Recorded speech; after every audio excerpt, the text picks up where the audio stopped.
আমি আজি কেইদিনমানৰ পৰা প্ৰত্যক্ষ কৰিছোঁ। আমি কালি পৰহিৰ পৰা আমি বস্তুবিলাক আমি আমাৰ তত্ত্বাৱধানত আমি কিছুমান হেৰি কৰিব বিচাৰিছোঁ যে টিংগাই চাৰিআলি কাষতে যিখন টিংগাই নদীখন আছে, টিংগাই নদীখনত সম্পূৰ্ণৰূপে এটা বান্ধ দি মাছ মৰাৰ ব্যৱস্থা কৰিছে আৰু ইছলাম বোলা এজন ব্যক্তিয়ে তত্ত্বাৱধানত এই কামখিনি হৈছে বুলি আমি জানিবলৈ পাৰিছোঁ।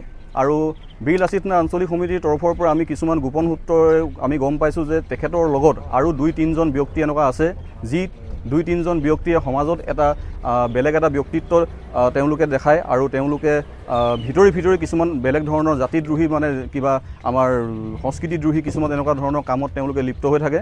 গতিকে আমি আজি আপোনালোকৰ এই মাধ্যমৰ যোগেদি আমি প্ৰশাসনক আজি হেৰি কৰিছোঁ, আমি দাবী জনাইছোঁ যে অতি শীঘ্ৰে এই বান্ধটো ভাঙি দিয়াৰ ব্যৱস্থা কৰক। আৰু যদি বীৰ লাচিত থানাই যদি আমাৰ যদি তৰফৰ পৰা যদি এইবিলাক কাম কৰিবলৈ যাওঁ, কিন্তু তাৰ পৰিণামবিলাক অলপ বেলেগ ধৰণে আমি ল'ম আৰু তাৰ কাৰণে কিন্তু সম্পূৰ্ণৰূপে প্ৰশাসন জগৰীয়া হ'ব। কোন লোক জড়িত আছে?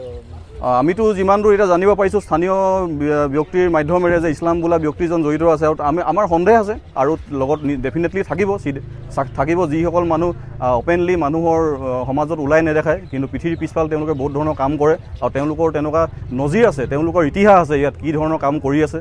আৰু খুব সোনকালে আপোনালোকৰ মাধ্যমেৰে জনাব বিচাৰিছোঁ যে এখন অবৈধভাৱে এখন গাঁও এখন ইয়াত প্ৰতিষ্ঠা হৈছে। আজিৰ পৰা 10-12 বছৰ আগতে এই গাঁওখনত খুব বেছি যদি আছিলে 10-12 ঘৰ ব্যক্তিয়ে পৰিয়াল আছিলে। আজি দেখিছোঁ আজি শ পৰিয়াল আছে আৰু আমি ইতিমধ্যে আমি চক্ৰ বিষয়া কাৰ্যালয়ত আমি স্মাৰকপত্ৰ প্ৰদান কৰিছিলোঁ।